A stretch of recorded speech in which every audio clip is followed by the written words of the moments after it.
আপনারা সকলেই জানেন যে এই রাজ্যে ভোট দিতে গিয়ে যেমন ভোট কর্মীদের কোনো নিরাপত্তা থাকে না, ঠিক একই রকম ভাবে ভোটাররাও নিরাপদ নন।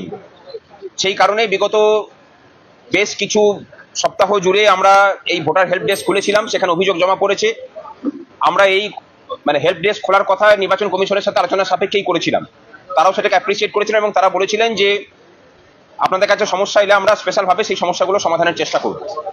আগামীকাল যেহেতু P-1 ডে প্রথম পর্বের নির্বাচনের উত্তরবঙ্গের 3টি আসনে ভোট হচ্ছে, আগামীকাল এবং আগামী পরশু দিন এই দুটো দিন শহীদ মিনারের অবস্থান মঞ্চে আমাদের ভোটার হেল্প ডেস্ক এখানে বসে কাজ করবে।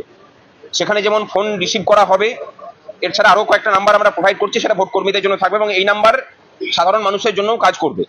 ভোটের দিন বা ভোটের আগের দিন বা ভোটের পরে যদি কোনো রকম কোনো সমস্যায় সাধারণ মানুষ এবং ভোট কর্মীরা পড়েন, আমাদেরকে জানালে আমরা তৎক্ষণাৎ নির্বাচন কমিশনের সাথে আলোচনার সাপেক্ষে আমরা সেই সমস্যার সমাধানের কাজ করে যাব। উদ্দেশ্য একটাই, মানুষ যাতে নিজের ভোটটা নিজে দিতে পারেন এবং আমরা যারা ভোট কর্মীরা যাই তারা যাতে নিরাপদে মানুষের অধিকারটাকে সুরক্ষিতভাবে নেওয়ার মতো পরিবেশটা পায়, তার ব্যবস্থা করা। সেই উদ্দেশ্যেই সমস্ত কাজ করা হচ্ছে।